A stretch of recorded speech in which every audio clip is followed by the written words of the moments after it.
Hey, hi, hello, Gamerinos. It is I, Jonii, famous content farmer. You may or may not be able to tell that I'm not working off a script today, and that's because this video is a little different. It's a celebration of the fact that I've recently hit 1,000 subscribers. Thank you, by the way. I never expected to get this far when I started the channel, honestly, and knowing that there are that many people that have enjoyed my content over the last almost 2 years at this point is really, really cool. I figured, since there are that many people that I would guess somewhat value my opinion, it would be really fun to try a Q&A video. So I retreated to Twitter and my newly obtained community tab. Thank you very much, everyone. And I asked you what you want to ask me, and now I'm going to answer what you want answered by me, Jonii. I have looked at these questions a bit before recording this, but I haven't necessarily come up with the most concrete answers or explanations, so things might be a little rambly, but I'll edit it down. I figured it would be most fun to try this in a more casual format since, you know, this video's for my subs, my guys, my friends, my frienderinos. With that said, I think I will start with the Twitter questions. Marson87326024 asks, favorite game console based on game library for it. There are a lot of good ones, actually. I think Switch and Dreamcast are both up there. Switch because, you know, it has a lot of ports of older games in addition to its own great exclusives like Odyssey and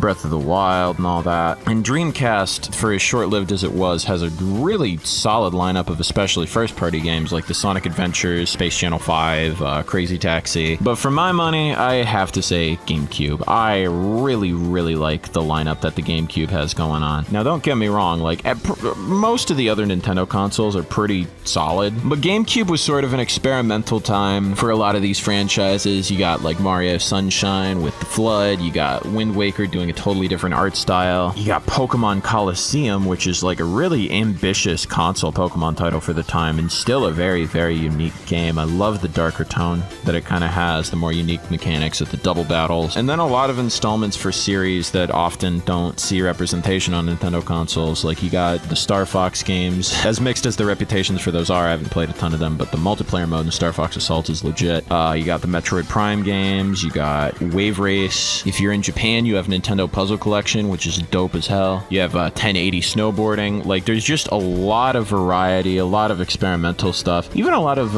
I forgot about Melee. Melee's so good. Even a lot of good third-party titles, I would say, like that, like Sonic Heroes. You got the Super Monkey Ball games, obviously, the best ones, and Adventure. And I don't know. It's just a really solid lineup overall. Slightly colored by nostalgia because I didn't have a GameCube growing up, but one of my friends did, and he'd bring it over all the time, and I had a great amount of fun, especially with Melee and Sonic Adventure 2 Battle and Monkey Ball and all those kinds of games. And I've only gone back to it more and more with time. So probably that one. Up next from Nick2751, longtime fan there. What inspired you to do YouTube as a hobby? What was your main goal to accomplish there? This is actually a very, very good question that has like kind of a lot of components to it. I don't know how many of you guys know this, but I used to have a YouTube channel way back in the day called Powerstars 321 that I opened up in 2009 when I was literally like 9 years old. I used to make sprite videos on there, and over time I kept going on that channel on and off. I want to say till 2015. I'll check really quick. Basically till 2016, yeah. And I would kind of just use it to make whatever type of content I was interested in at the time. Like I said, I started off making sprite videos because I watched a lot of sprite animations on like Newgrounds and whatnot, and later on I would do album reviews, and I had this series called Tales of Gaming, which was like me basically trying to be Yuri of Wind. Ninja Star, Compass, and I joke about it a lot because the videos go into so little detail. It's basically like, hey everyone, Powerstars321 here, and today we're going to be talking about Metroid Dread. Metroid Dread was a game that was going to happen, but then it got canceled. Thank you for watching Tales of Gaming. Like, kind of aping the Yuri of Wind aesthetic without a lot of the care put into it. And then later on, I did some anime reviews that I think weren't bad. Those partially inspired because my friend Micah, who had a channel called The Robro, was doing some really good anime reviews around that time. I wanted to kind of do that as well, dip my toes back into that. And I think that's where I started to improve. Some of those videos, I'll go back and watch them, and like they're not perfect. They're not as good as the Jonii videos or anything, but I I think there was something there. I enjoyed making them. I thought it was really fun to take something like that where I'm like, oh, I can watch this and then I can talk about it and I can make jokes and be funny, and it could be like a whole thing like that. And unfortunately, I didn't actually stop uploading that channel because I wanted to stop it. I had a very old computer, crash all the time. Despite all of the different editing software I would try, it just would not work. And then I was without a computer for a while, and I believe the one we got after that also wasn't excellent. And I was just busy with a lot of other life things by that point too. And so occasionally I'd have friends like Will, who's done a lot of editing for me, say like, when are you gonna bring Powerstars back? And some of my other friends, Sam and Emily, who have been on streaming with me before, I distinctly remember there's a moment we're in Emily's basement and I was playing Super Mario Brothers and they were just watching me play, and like Sam especially thought it was hilarious, and he said, you should stream, you should be a streamer. And so like all that encouragement to like do stuff again, coupled with I should also say pretty heavy depression for a while when I first started college. A lot of that also contributed, because a lot of the time I would have these awful like bus commutes where I would basically take like between an hour and like 2.5 hours to get to college and then do my stuff, and then same thing, hour to 2.5 hours to get back. And I'd get back and I'd be like so exhausted and unhappy, and I'd lay in my bed and I would play video games and I would watch YouTube videos. I would watch like My Life in Gaming and Nitro Rad and Scott the Woz and Hard for Games and Stop Skeletons from Fighting and stuff like that. And there was that little like inkling in my mind, like doing something like that where I can not only like tell people about something I'm interested in, because that's a whole other aspect I'll touch on after I finish this part, but talking about something I'm interested in and using that to like make a little video for people to enjoy, for people to make people happy, to brighten up people's days a little bit. I found that really compelling. And then there was also the angle of I had so many like obscure interests at the time. Monkey Ball was a big one I'd been getting back into because of Slope's Game Room made a video on Monkey Ball and it reminded me about the series, and I bought Super Monkey Ball 1 to play it again. And with a lot of subjects like that, I like to talk to my friends about stuff like that, but there, you know, when you're having conversations where you're really interested in one thing and the other person maybe isn't as interested, like there's only really so far you could go with it. But if I'm just like making a video about it, it's basically like I'm having a conversation with a theoretical person. I can go as in-depth as I want, and a lot of the time with the types of videos I've been watching, sometimes I'd be like, oh gosh, I really want to see this particular subject covered, or I'd see a particular subject get covered, but maybe not with the amount of depth that I wanted. And so I thought, oh, well, I have all these subjects I wish there were better videos on. Maybe I can do that. Maybe I can like fill in the holes. So if anyone is like me and wants to see a video about that, it's like, oh, there it is. As more and more time went on with it too, I'd have other goals, like with the Ms. Pac-Man thing. That was something I thought was interesting that didn't really have anyone talking about it in depth. So my whole goal there was to be like, oh, well, this is a niche. This is a hole that has gone unfilled on the YouTube platform, and I'm going to fix that. And then with stuff like the Poke Shipping video or the Pokemon VHS video or stuff like that, I'd just be really nostalgic for something and want to sort of reminisce and speak about it like at length. So there are kind of a lot of goals there. A lot of the time I like to do things in exhaustive depth because that's the type of video I like to watch. A lot of the time it's, oh, this subject hasn't been covered yet, or like I remember this as a kid and doing a video on it is a good excuse for me to revisit it and talk about it in really extreme detail. I don't know, that answer was very rambly, but I would say a lot of those kinds of things are the types of things that initially inspired me and like continue to inspire me. Dapper Bluke 64 asks, I'll throw a bunch of the generic boring questions at you if that's allowed. What is your favorite video game, movie, show, color, song, and musical artist / band? Feel free to answer all, some, one, or none of these. I will try to go into as little detail as I can on all of these while still giving an explanation, just because these are a lot, but I do want to answer all of them if I can. My favorite video game is Pokemon Platinum because I grew grew up playing Pokemon Pearl a lot, and there was something about the Sinnoh region to me compared to the other games that made me want to explore every little part of it. I thought it was such an interesting region. I loved the Pokemon designs, and a lot of the time when I'd be like having a tough time or anything, or like I didn't want to play any other game, I'd always go back to Pokemon Pearl. I transferred my team up. I played through it again a couple years ago, and then I managed to get Platinum because my old Pokemon Pearl cart wasn't, was kind of dying down because I treated it kind of poorly as a kid. And Pokemon Platinum is basically just Pokemon Pearl, but even better. So, you know, logically speaking, it became my favorite very, very quickly. I think I've done 2 complete runs of Platinum. I was thinking of doing another one before the remakes came out, but I think I'll wait. I'm very excited for those remakes, by the way. I like the chibi art style, even if not everyone does. And even if they don't add a lot, I just hope it stays faithful to the things that I liked about the original game enough. Favorite movie? I don't watch a lot of movies. I don't watch a lot of shows either, so I will maybe give a qualifier for both that I do, or did at least. I used to watch a lot of anime. I still like a decent amount of anime. So favorite movie, I'm gonna probably say a movie called 5 centimeters per second, which is a movie that was directed by the same person that did Your Name, which is actually a movie I've not seen yet. I'm saving it because everyone loves it so much. But 5 centimeters per second is basically about this dude. He's essentially like childhood best friends with this girl, and like it's about him like growing up. It's told in 3 parts, and it's just like one of the saddest movies I've ever seen, but it's very, very powerful. There's a lot of emotional weight to it, even though it's very kind of quiet and subtle, maybe a little boring for some people, but I really, really enjoyed how it was told. The animation's gorgeous, and yeah, I like the understatedness of it a lot. I think it's a really beautiful movie. And my favorite non-anime movie, I don't know. I like Clerks. I like Scott Pilgrim. Both of those are very funny. Scott Pilgrim looks really nice too. Yeah, I don't know. Favorite show? Again, I don't watch a lot of TV shows. Like I said, I used to watch a lot of anime. I have seen a lot of cartoons as well. For years, the only show that I kept up with was Regular Show. That's one of the only shows I've seen every episode of, and I really still enjoy that show. I think it's most of it's aged very well. There's kind of a dip in the middle. There's a few subplots that don't quite work out, but I feel like most of it's very, very good. The characters have a lot of weight to them, and it's really interesting to see how they grow over the course of the show, especially Rigby. I like Rigby and Eileen and Mordecai and CJ and Margaret and most of them a lot.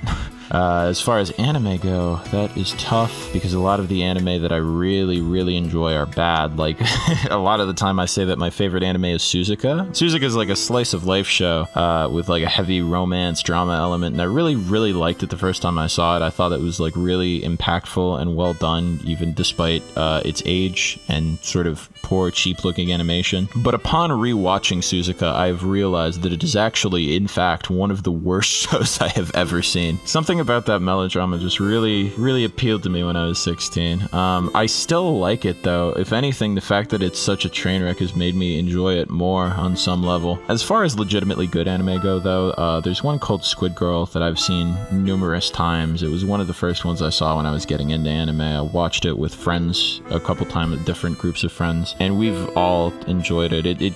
The title makes it sound like it's kind of sketchy, but it's actually a very kind of wholesome, cute, funny show, and it's really fun to watch in a group setting. The English dub is wild because there are squid puns every 2 seconds. Also, Splatoon 1 had costume DLC for Squid Girl, which was really fitting, and it's not in Splatoon 2, which makes Splatoon 2 a worse video game. Future Jonii here because I forgot stuff. I also really like SpongeBob, especially the first 3 seasons, because it was my favorite show as a kid, and I watched it so much that I can quote basically all of the first 3 seasons now, and season 4 is also really interesting, and I think it's fun to analyze the decline and also see how it shifted over time. I kind of like the recent stuff. The movies are good. As far as anime goes, I also really like School Rumble. School Rumble's a slice of life comedy anime that just takes everything so far over the top that it's insanely funny. It's kind of like if Suzuka was incredibly self-aware. It's actually made by the same animation company, and they fucking knocked it out of the park. It's very, very funny. My favorite color has been green since I've been a kid. I really like a lot of like kind of aqua colors too, and like pink. But green, my thought process when I was a kid is that I really liked blue and I really liked yellow, and if you put those together, it makes green, and that's an easy explanation for me. But I mean, I like Luigi, I like Kermit the Frog. I really like the sort of lime green color too. I don't know why. It sticks out. I like it. I don't know, something about those sort of strong, cool colors. I don't know, maybe it's kind of a very Y2K kind of color. Maybe that's why. My favorite song is Falling For You by Weezer, because it's just like an incredibly constructed song from a technical standpoint, because it starts off already like it's pretty good already. The lyrics, it's from an album called Pinkerton, which is very personal to the point of occasionally being problematic album, but it starts off like very personal, kind of heart-wrenching, and then like it kicks into the solo and it's like, oh, that's a really interesting solo. And when it kicks into that solo again, it goes on for longer, and there's a whole key change, and there's an incredibly climactic bridge, and the ending of the song after the key change is like, it's a shift from really like resigned and like pathetic and sad to very triumphant sounding, still with like a lot of doubt to it. So I really like the emotional angle on that. It's really interesting to pick apart too. And you know, somewhat related, my favorite musical artist or band is Weezer because they've made so many bad albums, but even their bad albums are interesting, and their good albums are just immaculately constructed, beautiful works. The lyrics can be clumsy at the best of times, but Rivers Cuomo, the primary songwriter, is really a genius when it comes to melody, and he has a way of taking what seem like fairly mundane lyrics and making them hit fairly close to home. And another thing that I really like about them is they never stop experimenting, even when they maybe should. They just put out an album this year called OK Human, where they don't use electric guitars and instead they have a full orchestra, and it's one of their best albums. So I mean, there you go. Also, as I kind of touched on with Falling For You, a lot of Weezer songs are really well constructed. It's fun to break them down and see how they play with dynamics and like a really strong emotional through line building to like a really good climax. There's just a lot of technical stuff there that as a songwriter I think is interesting to pick apart. I also really like The Strokes, Arctic Monkeys, The Beatles, Red Hot Chili Peppers, Jeff Rosenstock, Pup, No Doubt, The Regrets, Paramore, a bunch of other bands. There's a lot. There's quite a lot. The Bright Cube asks, would you be interested in Puyo Pop Fever? It's an early 2000s Sega game for the GameCube with vibrant colors and a really cool style. Puyo Pop Fever has actually been on my video ideas list for quite a while. Part of what's interesting about it to me is that there's actually, in Japan there was a Dreamcast version, which I think is the last first-party Dreamcast game. It came out in like 2004 or something. No, it was 2004, I was right. And I think there's a lot of really interesting stuff to that, like the fact that the Dreamcast version gives you like a unique Dreamcast system menu. Puyo Pop Fever was the first, I suppose the second Puyo game to be localized with the original Puyo Puyo branding. Has like a full story mode, voice acting, everything. It's the kind of the start of a new era in that franchise because they introduced a new protagonist. The art styles are wonderful. I'm strongly interested in Puyo Pop Fever, although I don't know if I'll cover it for quite a while. I remember the last time I looked at it, it was a little bit pricey on GameCube. Don't know if it still is. I might look into it. Everything's pricey now. But yeah, it's maintaining a solid spot on my video ideas list. And if you're interested in Puyo Pop Fever, stick around because the video I'm putting out in late June, early July, well, it is not about Puyo Pop Fever. If you're interested in Puyo Pop Fever, I think you'll like it. I think you'll get a lot of mileage out of that one. Ninja Star Compass, hello friend, asks, do you have any plans to revive the Powerstars channel in the future, even if it's just for like shit posts or something? I've kind of thought about it because me and my friend Ethan used to post our E3 reactions there every year, even after the channel kind of fizzled out. So I initially thought about using it for that. I even think I might still do that this year because I might post E3 reaction highlights to the Jonii channel and then the full version to the Powerstars channel, although I don't know. I tried a reaction video a little while ago. The response to it seemed to go well. I'm a little concerned for my sweet analytics, but I don't know how it affects them. We'll see. As far as the Powerstars channel goes, though, that I'm fine with using as a dumping ground for various things, although I made another channel, Jonnii's Video Landfill, for the purpose of most dumping ground stuff, so I I don't know. I could see using it for something. I don't know what exactly, though. I'm not opposed to it. I just don't know what to put there. John the Trash asks, are there any videos you were considering / early in producing but abandoned for whatever reason? Well, he had 2 questions, but that's his first question, so I'll answer that one first. Yeah, so off the top of my head, I can think of 2 examples, and after that, I'll check my drive in case there's others I forgot about. But the first one was really early on in the channel. I think right after the Kirby video, I was going to do a 3-part series on the Panel to Pond games, and I finished the script for the first one, and I started the script for the second one, but I just kept putting it off because I felt like for a while I didn't really have anything to say that a lot of retrospectives didn't, unless I went into like immense detail in every game, which I wasn't especially eager to do because there's like the Game Boy ports, and then there's so many like odds and ends with that series that I just kept putting it off, and I was kind of under the impression it wouldn't happen for a while. I do think I've been working to revive that in some form though, so we'll see what happens with that. I think at the very least I can make one Panel to Pond video because I have some interesting tidbits to share regarding at least one title in that franchise, and the script for the first one's already done, so I might as well, do that too. The other one that I can think of off the top of my head is I wanted to make a video where I talked about the characters from the Dance Dance Revolution games, because that's an aspect of those that no one ever talks about. I was playing, I think, Konamix on the PS1, and I noticed some of the robot characters, and I was like, these guys look cool. I wonder if they have backstory or anything. And that one, I could maybe see reviving it, but it was difficult because already information on those characters is pretty like scattered and sparse throughout the internet. And what really did it in is that on the wikis that have any type of information, it's not sourced from anywhere. It doesn't say like, oh, we learned this about this character in this game, or like we learned this about this character in this game. And I'm not playing through like the multitude, the flood of DDR titles to do this with every character, or like sneak through all the manuals and like it sounds like a big headache. And so like I feel like that was something where I like to devote a lot of time to my videos, but that was a step too far even for me. I don't want to have to look for pieces of information and then go like just digging for a source on every little tiny snippet to make sure I don't say anything wrong. It was just too much of a burden to bear. With that said, let me check my Google Drive. Let's see if there's any others in the wacky world of John. Usually when I'm early in producing a video, I have at least some type of confidence that it'll be something I can do. As far as my video ideas document though, I just slap everything on there. There's probably a lot of stuff on there that I could never make a video on, but it interested me at one point, so it's there. There's a couple things in here that I'm unsure if I'll ever talk about, that I have currently little interest in. So I'll espouse a few of those. One is a video where we talk about, like, just kind of vaguely and compile as many as we can a list of games with playable credit sequences, like Super Smash Bros. Melee and Monkey Ball had. Will and I were gonna write that video together, but I think a combination of me working on a bunch of other videos and Will like often being busy means we have not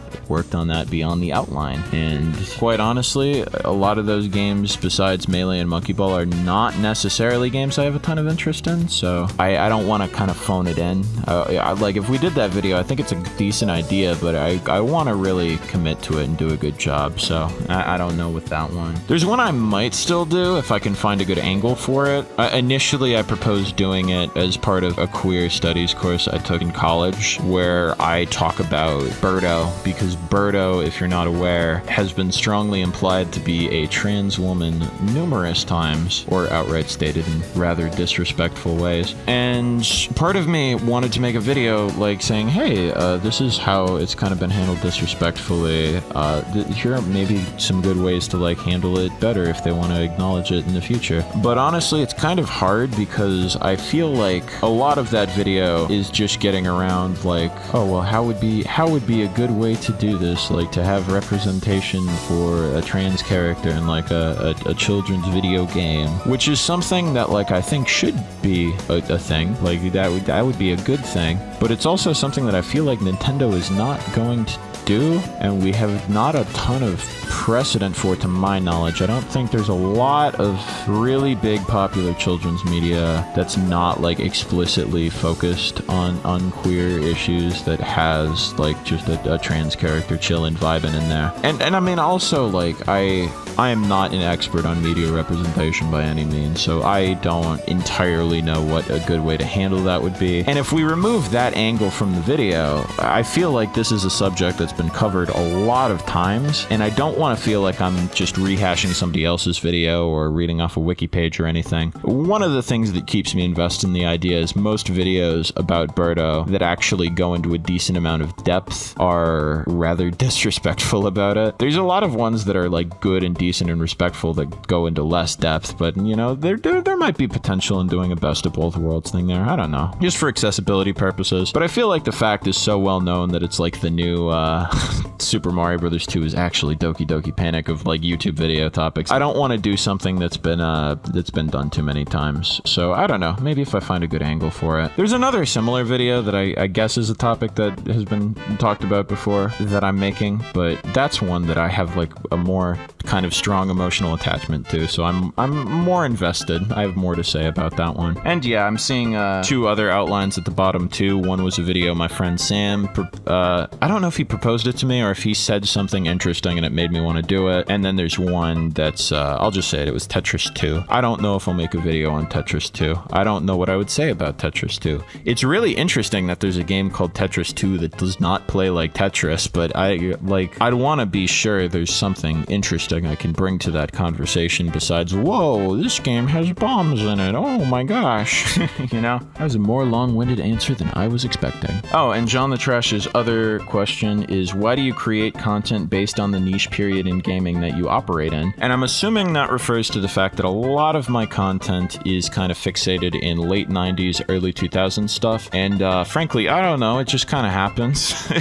Like, I definitely have a really, aesthetically, I have a strong attachment in going to that period, and a lot of my videos are kind of focused on nostalgia, and I grew up in the 2000s, so naturally a lot of that stuff is nostalgic to me. But also, like, Will and I have had many long conversations about this, but like the early 2000s especially is just a really interesting time for a lot of reasons. I have a really strong attachment to the aesthetic of that era. Technology was kind of advancing at a rapid pace. Nintendo was releasing a lot of their most interesting games during that time. A lot of third parties as well. Capcom had like Beautiful Joe and whatnot. Sega had just died and was making games for GameCube and Xbox. There's just a lot of very interesting ground to cover in that period. It feels like it was a very experimental, productive period in gaming. And I'm interested in covering other media from that era too, like anime and cartoons and internet stuff. I think there's a lot of potential there. There's a lot of stuff in that era that I feel like hasn't been fully talked about just because, you know, nostalgia for the 80s and the early 90s. It had its peak. There's still definitely a lot of it, but, you know, there was a distinct period where everyone was talking about like 80s and 90s stuff, and I feel like late 90s, early 2000s is only now coming into that sort of area. So there's a lot of uncovered ground, and a lot of the subjects I like to cover are either so obscure or have the potential for so much depth that, like, very easily I could pick something that other people might just not cover or might not cover in the way that I would do it. So I don't know. That's a lot of what it is for me, honestly. Funny Planet 01 or Neural Nateworks. Hi Nate asks, what games/topics do you want to do a video on in the future? Oh, you're trying to spoil my plans. Oh no, you're coming into my house, you're waltzing all over my things, and you're spoiling my YouTube video plans. I like to keep a lot of my YouTube video ideas secret, but I'll tell you a couple things that maybe won't come as much of a surprise. I want to cover the other Monkey Ball games. I don't know how fast I'll do that. It's been pretty slow so far. If I'm being completely honest, it's because I don't like playing Monkey Ball Adventure that much, but I have to finish it before I do a video on it. Monkey Ball Deluxe is coming pretty okay though. I hope to finish that this year or earlier next year, if at all possible. I also do want to make videos on the other Wave Race games, Wave Race 64 and Blue Storm. Part of the reason I did the Game Boy game is because I want to do Blue Storm, but I figured the franchise is so short that I could do all three, especially because nobody's talked about the Game Boy one, and I found that really interesting. And Wave Race 64, because it's such a popular game, actually has like a pretty good amount of development info to my knowledge, so I feel like I could do a kind of documentary style video on that as well. Space Channel 5 Part 2 I have no immediate plans for, but I'm sure I'll get to it eventually for the sake of completeness. Don't know if I'll get to that VR game solely because I just don't have a PS4 or really a VR playing space. Maybe in a couple of years. Game Boy Advance Space Channel 5 port also I'm kind of interested in doing a video on. I'm trying to think if there's anything else I'm willing to give away the game on. A lot of these I don't necessarily want to say either because I'm working on them right now and I don't want to like spoil the next couple of videos, or they're like so far out that I don't want to build expectation for something that's not going to come out for a while. I will say I want to experiment more with different kind of formats and different kinds of topics. There's a lot of old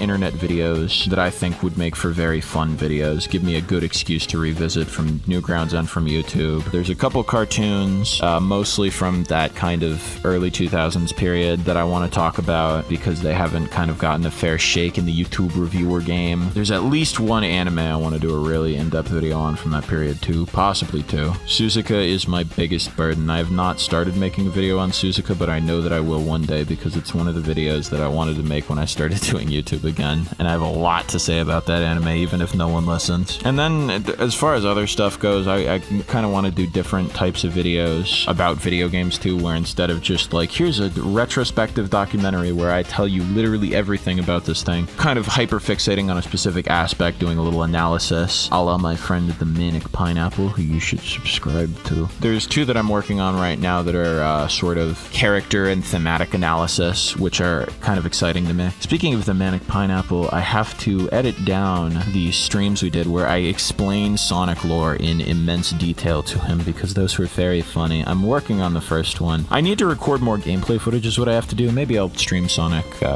2, Sonic 3, get some of those. Maybe a little more informal content too. I liked that reaction video I just did. I thought was fun, but you know, I know that's not the main thing that people come to my channel to see though, so I don't want to overdo it. Nate also asks top 4 Weezer albums. Okay, this is a tough one here because I think, oh goodness gracious, the top 3 are easy. It's just the order I'm not consistent with.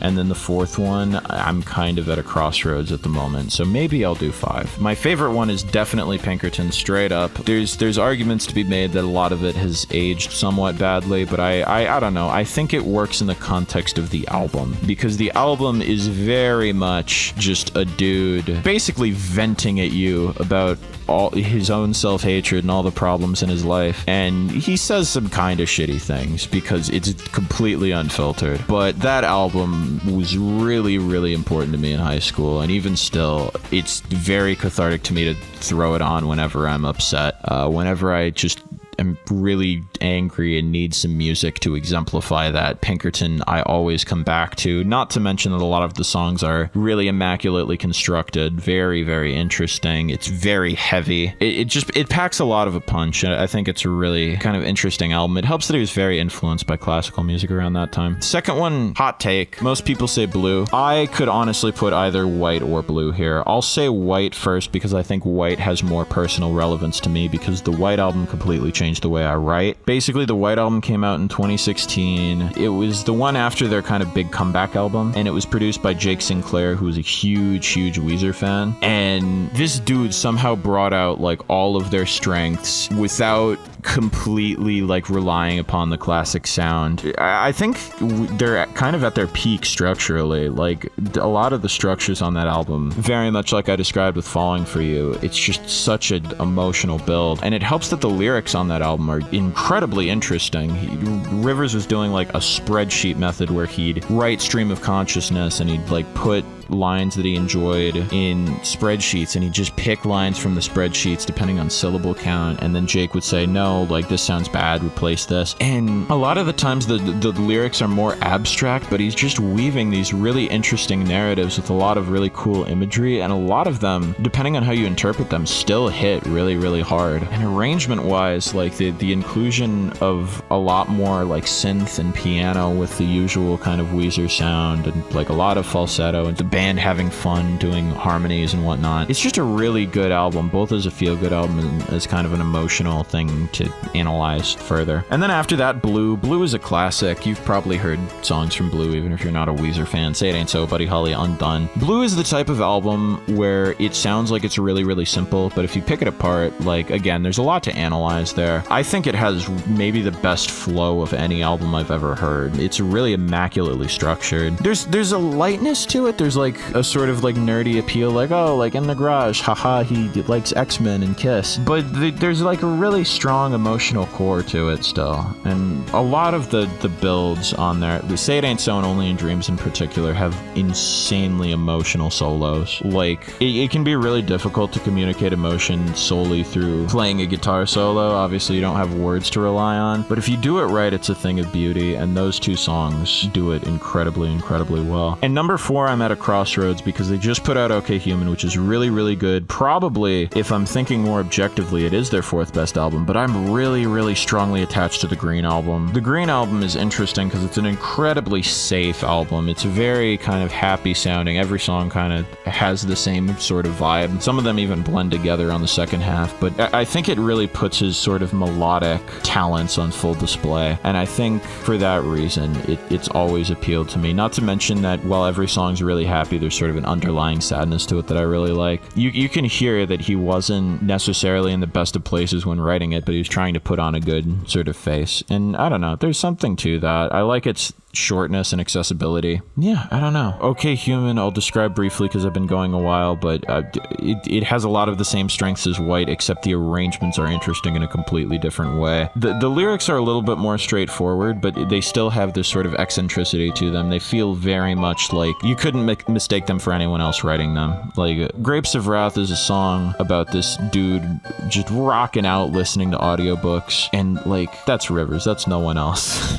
No one else on this planet. Dead Roses is probably my favorite song from that. It's got the more flowery, complex imagery, but again with a really strong emotional core. It has sort of an Elliott Smith-esque softness to it, I think. Wow, I probably went way too hard on that Weezer question for a channel that has nothing to do with Weezer, but that's okay. And my buddy, the Manic Pineapple, asks, who's your favorite Qatherine and why? And he is referring to the video game Qatherine, and more specifically Qatherine Full Body, because I saw he put the Q in there, and I'll try to answer this without spoiling too much. I really like Q Qatherine, Rin, because I feel like K Qatherine, who is your girlfriend at the beginning of the game, has sort of this bossy, like domineering attitude. She's not very compassionate towards you. She's very, very pushy. She lies about something pretty major, and there seems to be like a disapproval, like you're not good enough for her, and I don't like that. She seems like the type of person that would maybe be decent to be friends with, but like, you know, she's exhausting. Her passive aggression is not a good look. See, Qatherine, I actually, when I think about it more, I do actually like, because most of my qualms with her appearances in the game are not her fault. It's just because every cutscene she's in is the most awkward thing imaginable, because the tension is deliberately built as high as can be. But she seems like a pleasant, like, person to be around. But Rin is next level, because Rin, aside from just being the most like polite and chill out of all of them, like, just seems like a pleasant person to hang out with. The sort of themes of her path of the game, which she reiterates multiple times, of not bowing to societal expectation, of doing what makes you happy, of encouraging people not to sort of fall in line, to do things that are actually self-fulfilling to them. Having that genre of positivity really, really appealed to me when I played the game. I was in kind of a rough spot myself, so like hearing that type of thing, it was good vibes all around. I also like her design a lot more. I don't know. It's nice. Rin looks nice. The twist with Rin is also good because it reinforces those themes even further. And if you don't know what I'm talking about, go play Qatherine Full Body. Do it. It's good. It looks like it's gonna be bad, and there are some parts that are actually bad, but like for the most part, you know, honestly, if you take the Rin path, you go all the way, you get the true Rin ending. That's some good shit right there. That's some good shit. All right, well, those are all the Twitter questions, so let me check my hashtag YouTube community trademark tab. First one of these is from Noel Smith. How you doing, man? It's been a while. And he asks, what is the meaning of life? The answer to that is 42. Josh Cole has a couple questions. First one is, how far did you get in every Monkey Ball you've played? Monkey Ball 1, I got pretty far into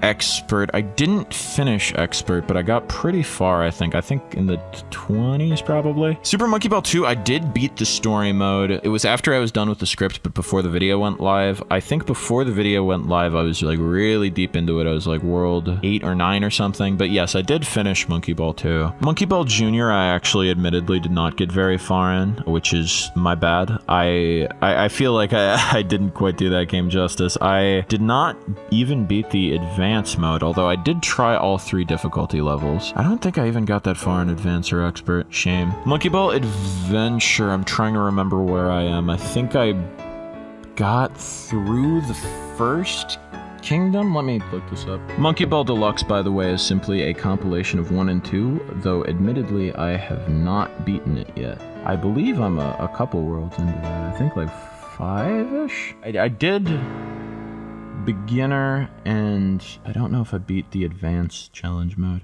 but I tried it. I did try it. Yeah, so in Monkey Ball Adventure, I got through Jungle Island, and I've done a decent amount of stuff in Zootopia, which is the name of one of the areas in that game. I've tried doing stuff in Moonhaven, but I have a hard time with that. But yeah, I haven't really done much more than that. So that I've played like maybe like 20-30% of the game. Definitely not half yet, because I don't think I've cleared anything other than the first world of the 5, but you know, I've played a decent amount. Monkey Ball Banana Blitz, the original one, I played briefly at a friend's house, got upset, and stopped. Monkey Ball Step and Roll, I believe I played through all of World 1 with the balance board, and I tried some of World 2.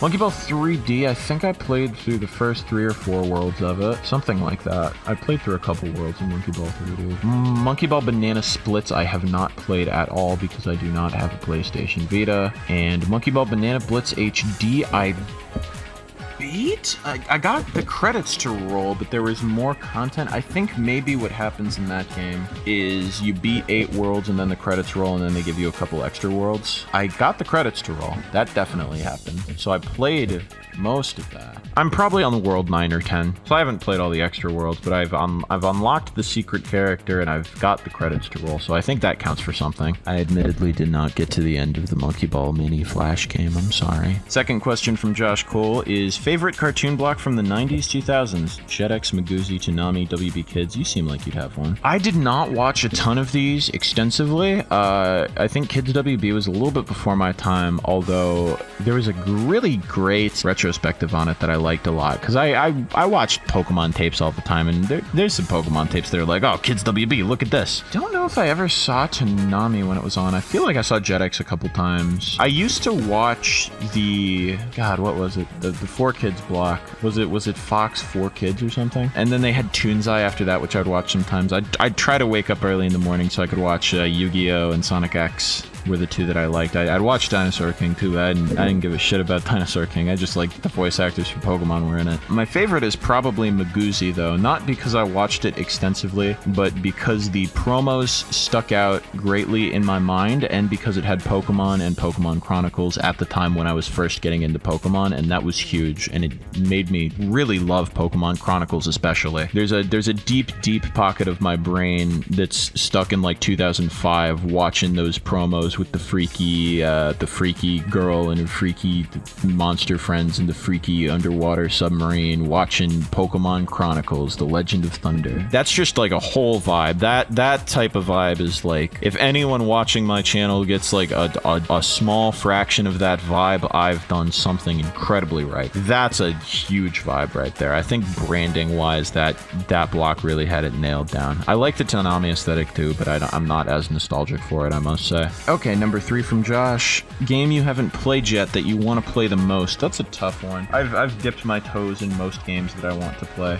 The new Sonic game. I guess the Sega Saturn version of Fighting Vipers is one, because I really like Fighting Vipers on the Xbox 360 Live Arcade, but the Saturn version, at least the Japanese Saturn version, has Pepsi Man. And any game with Pepsi Man is a game I need to play, which I guess means that I need to add the game at Pepsi Man to that list as well. Oh, Fire Emblem Path of Radiance is another one. I think I've given up on on ever obtaining a physical copy of that, though, so maybe I'll play it through other means. I've played Pokemon Coliseum, but I keep not finishing it, and I want to finish it, but I keep getting distracted, so that doesn't really count, but that too. The original Pokemon Ranger, maybe, too? I think of those, Fire Emblem is probably the big one. Yeah, Saturn version of Fighting Vipers is pretty high up there, too, but, you know. Favorite animated movie? Why? I already answered this technically. That's 5 centimeters per second. Although, if we're talking other animated movies, I suppose I'll list some honorable mentions. The third Pokemon movie is really, really, really good. Like, most Pokemon movies are terrible, terrible films, but that one's, even like the good ones, it's like, oh, this is good as a Pokemon movie, but that one's like a legitimately really good movie. I want to watch it in Japanese at some point, because I want to see if they changed anything. The first 2 SpongeBob movies are really good, too. I have not seen Sponge on the Run. I want to. I will someday. And yeah, I mean, I guess probably those, unless I'm forgetting something. Oh, most of the Fairly Odd Parents, TV movies too. I remember really liking Channel Chasers and Fairy Idol, especially, but all of them were good. Oh no, School's Out too. School's Out's a really good one. I haven't seen most of those in years though, so I cannot speak for if they're still good. Oh, Jimmy Timmy Power Out too. We're stretching the definition of animated movie. Oh, if we're talking anime, I also really like The Girl Who Leapt Through Time and Summer Wars. Fuck. If I had to pick one that's not 5 centimeters per second, I would probably pick either the third Pokemon movie or the first SpongeBob movie, maybe. Something like that. Oh, that was the last question from Josh. Thank you, Josh. I actually liked all of those questions. McTeodore, that bastard, asks, why do they call it oven when you in the cold food out hot eat the food? I'm sorry. Why do they call it oven when you in the cold food out what the fuck? Why do they call it oven when you in the cold food out hot eat the food? The world may never know. My friend Greg Cubed has a 2-part question. Which video are you least proud of and why? Not to throw a negative question at you, I just always think it's an interesting one compared to favorite. Actually, tell me both. It's my Q&A now, damn it, and I call the shots. That's tough to narrow down to just one for both of those, but I'll try. As for my least favorite, I think it would probably have to be either Onanatsu or the Nintendo commercials video. Neither one I think is bad necessarily. I think both of them are fine, but there's things that I dislike about both of them. They're both videos I probably wouldn't make today because the Onanatsu video is very much like, I like that I'm trying to talk about the themes in it, but I feel like it falls a little short, and I feel like a lot of especially the humor in there, it's a lot more like a Powerstars video than a Jonii video, if that makes sense. Especially since I don't talk much at all about the history of Onanatsu. I feel like I tried to research it for like half a second and then I just gave up. I don't think it's bad though. I think some of the jokes are fine. I just feel like it's not the type of video I'd like to make. The last time I watched it, I cringed pretty hard at.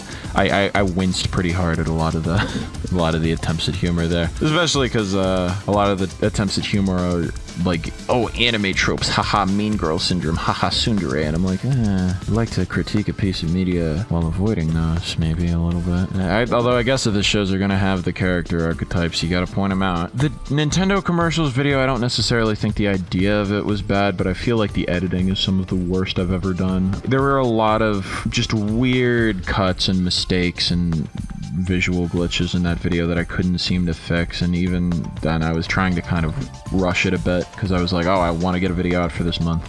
And that was my low effort idea. Admittedly, like, I liked the idea. A lot of those commercials I legitimately wanted to talk about since I didn't see anyone talking about them, like the Mario airplane one. But it does feel to an extent like it didn't turn out quite the way I wanted it to. I don't know. It's just a very messy video. And part of the reason I'm usually proud of my channel is because I try to maintain a certain level of polish. Every video's got its little inconsistencies slipping by if you look hard enough, but that one's like particularly bad. As far as my favorite goes, that's hard because there's a lot that I really, really like, actually. I'm generally pretty proud of my output. Oh, it's hard to even narrow it to 3 because there's like 4 that I really particularly like. I'll save maybe my favorite for last and just briefly talk about the other ones. The Mario War video I really, really liked because it was just a really interesting subject that clearly a lot of people cared about, but no one had ever tried to document before, seemingly. So I was really happy to provide a decent history of that.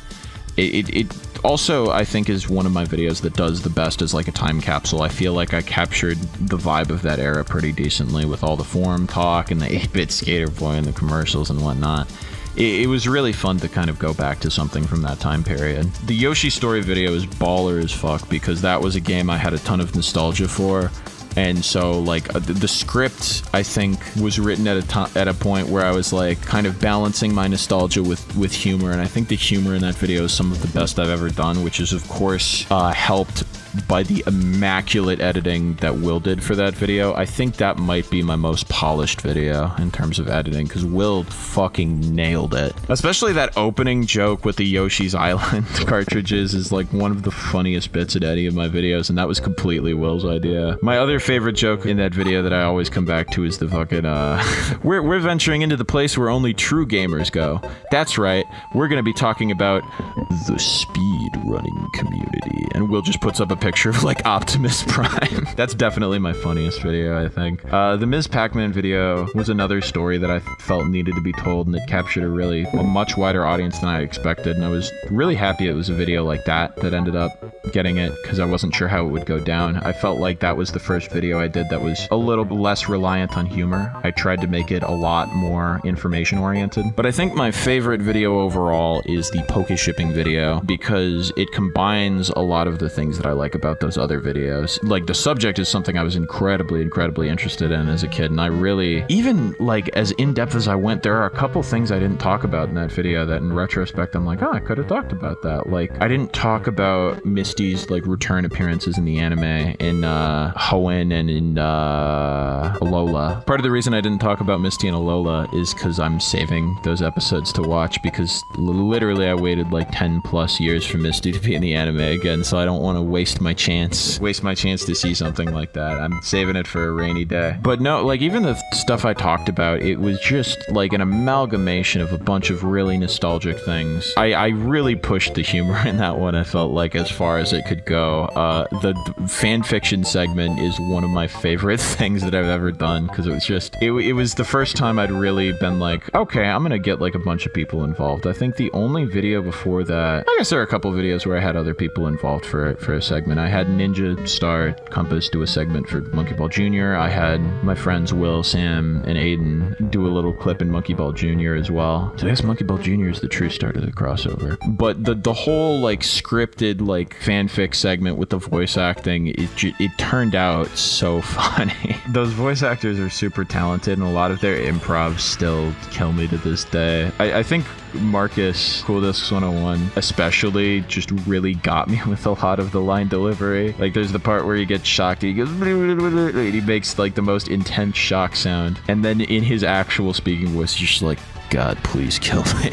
I think, unfortunately, it was the fanfic I had to cut from the video, but there's also the one where Ash gets, like, happily married to Misty, and then, like, Serena shows up at their door, like, years later, and she's like, Ash, it's me, Serena, and there's just, like, a beat, and then in, like, the most intense voice possible, Marcus's Ash just goes, shit! That one also gets me every single time. There's a bunch of other parts, too, like me getting banned from the Poke Shipping subreddit after it got taken over by Serena shippers. Dude, there's so much. The Pokemon anime is really a goldmine for nostalgia for me, and I felt like the Poke Shipping video combined that with humor. I made a lot of jokes at their expense, but there's sort of an admiration for the fan community too in that video. I feel like a lot of my biggest strengths in my video making came through in that video together, the best that they ever have. So I was really happy with that one. So yeah, short answer is probably that Poke Shipping is my favorite video on the channel, and the Nintendo commercials video is my least favorite video on the channel. As far as main videos go, if we want to talk informal videos, God, the balloon fight video is the best thing I've ever made, the eBay video. The A-Kid asks, your favorite Mario Kart, and if so, are you gonna make a Monkey Ball-like video on it? My favorite Mario Kart game, I really like most of them. DS and 7 in particular, I have a lot of memories for. Ooh, 64 too. Oh, it's hard. There's so many good ones. Probably my favorite is Double Dash. That was another one that I'd have a friend who would bring that over a lot with his GameCube, in addition to Monkey Ball and Sonic Adventure 2. And just the double kart mechanic, the whole aesthetic of the game, just everything. I love everything about that game. Baby Park, to this day, is one of the funniest courses. Will I make a Monkey Ball-like video on it? Maybe. Probably not anytime soon, but I could definitely see kind of just delving into it. Probably a lot more like development info if I can find it. I feel like there could be an interesting story to tell there. But yeah, short answer, Mario Kart Double Dash, and that's a maybe. I might make a video on some other Mario Kart games at another point too, if I can figure stuff out with them. I'm gonna keep vague posting with that. You can speculate if you want. Open Your Bank says lit. That's not a question. The Bright Cube says, do you listen to Boy in Blue? Basically, are you paints nails? I don't know what any of that means. I tried searching up Boy in Blue on Spotify, and there is an artist, but he only has like 1,000 monthly listeners, and all of his music is in Spanish, so I don't know if you're talking about that. There was one song that came up, though, that I liked. It was by a band called The Jars. Didn't have that many listens, but I thought it was good. There's also a song called Boy in Blue by an artist called Younger One that I just listened to. Well, he spells his name with X's. I don't, maybe that's what it says.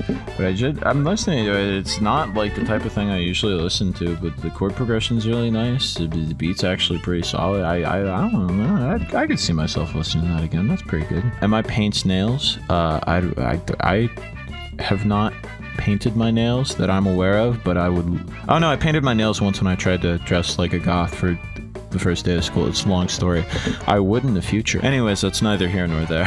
Somehow I feel like when you asked if I was paints nails, that was implying something other than if I actually do simply paint my nails, but I could be wrong. And one question came in between the time I recorded this and the time I finished editing it. And that question is from Soshi the Yoshi, who is another longtime subscriber. Hello, friend. And Soshi asks, are you still considered a fake gamer? Oh, absolutely. Once a fake gamer, always a fake gamer, I say. I certainly haven't done anything to get more real in the intervening time since I initially made that statement. So you don't have to worry that I'm really a gamer, or you can worry that I've continued with gaming videos this long, even though I'm not a real gamer. Thank you for the question. And finally, Full Metal Pianist asks, what will happen if you answer my question? Oh, that's simple. The video will end.